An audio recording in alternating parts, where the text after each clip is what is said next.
My name is Victoria. My husband is Jamie, and I'm a mom to Taylor, my son, and my daughter, Molly. We live now in Georgetown, Massachusetts. I grew up in Western Mass and really grew up in church. Both my parents were very involved and are still involved in the church I grew up in.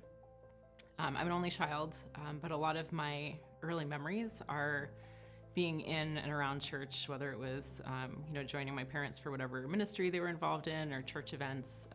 My life very much was revolved around church, 3 or 4 times a week. And not having like a huge family, my family was really my close friends at church. And they're people that I'm still very close with now. When I left home and went to college, I found a church out in this area, same denomination, and got plugged in. And like really up to that point, I had been very in a bubble as far as my church experience went. Not a whole lot of diversity, and just kind of thought that this was the way that everyone did church and followed Christ. And the college that I went to was non-denominational, so it was like a big mixing pot of people who loved the Lord, but just did it very differently than anything I had ever experienced. So that was really kind of the start of having this idea that there are different expressions of the church. So I went to that church out there for my college years, and at the end of my college career, my senior year, I met and married my husband, and we continued going to that church for probably another year or two. And it was a fairly large church, but we had a really hard time getting plugged in there. And again, with just everything about the way that I grew up, being plugged into the body of Christ was really important to me. Not just for being a part of a community, but also feeling, like I wanted to serve a part of that as well.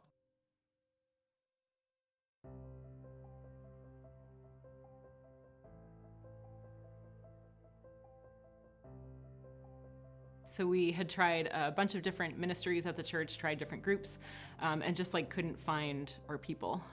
So we found out that church was going to be doing a church plant in another town near us. So we thought, well, maybe in this smaller setting we can find a deeper community and really just be a part of something that maybe we could give back to. So we did that, and we really had a wonderful experience at that church. We made lifelong friends that we're still very, very close with and we do life with.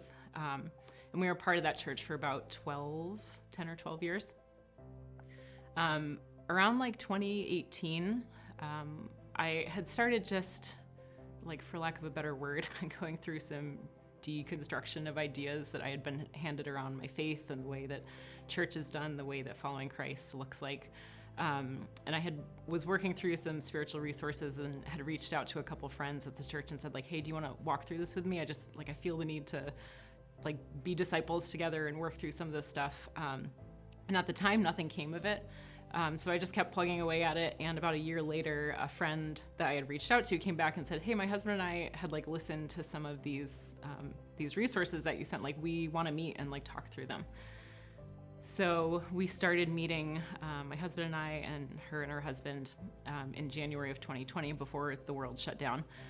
We started just meeting over FaceTime. We'd put our kids to bed and then just hop on and just kind of talk through all of these ideas that were kind of very different from just the church life experience that we had growing up. And so then the world did shut down in March of 2020 with COVID, but we just kept right on going because we had already been meeting virtually. And through that year, it's probably about 9 or 10 months of us just meeting together and trying to figure out what God had next for us. And we were still very involved in the church that we were part of. I was leading worship.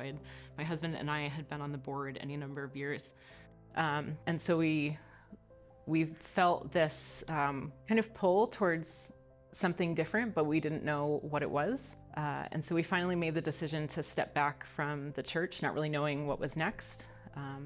And so very quickly after, God brought us Renaissance, and here we are.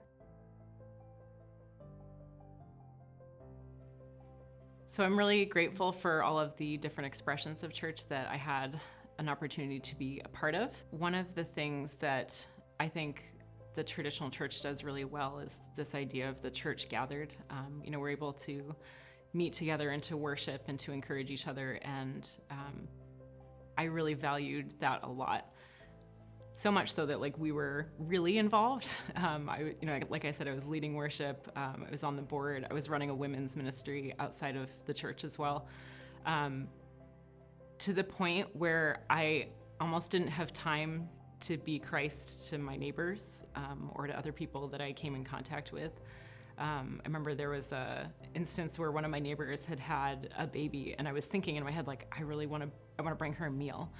But I was so just tapped out at the time between, gathering at church on Sunday. We're meeting at church throughout the week for worship practice and board meetings and small groups. And I had no bandwidth to just be Christ to my neighbors.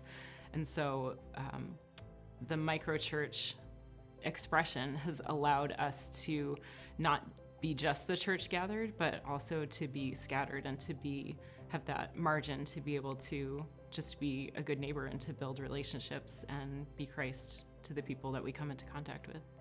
It's felt very different than any ministry experience I've ever been a part of, and I'm still kind of wrapping my mind around what ministry is, because it doesn't, my history has always been it's in a church building or it's part of a program, but our ministry expressions through our microchurch have been, being able to, we run a garden at a couple different communities in Georgetown. We run one at a low-income housing, and then at an elderly housing. And I think this year we're going to be able to run one at the senior center, youth center as well. So just being able to rub shoulders with people in those environments has allowed us to just see needs where they are and help them. So being part of the church gathered is really important to me, and it's really important to me to be plugged in. And the other family that we do this microchurch with, feels very similarly and, grew up in the church as well. And so when we decided to step back from our church, we kind of felt nervous. We didn't want to be we were going off on our own and starting some sort of cult. We wanted to be still very much plugged into somebody who would keep us accountable and, keep us moving in the right direction, motivate us, and, call us out when we needed to be. So when we came across Renaissance, that's really what we're looking for, looking for a larger body to be a part of, to be accountable to, but also just to learn from and to do kind of this journey together with. Renaissance has been a blessing to us. Everyone who is a part of the leadership of Renaissance, I think they're very hesitant to call themselves leaders, but they're very easy to follow as leaders, because there's just they're servant leaders, and there's a lot of humility, and there's a lot of talk about the priesthood of all believers, and I think Renaissance really lives that out, and there's not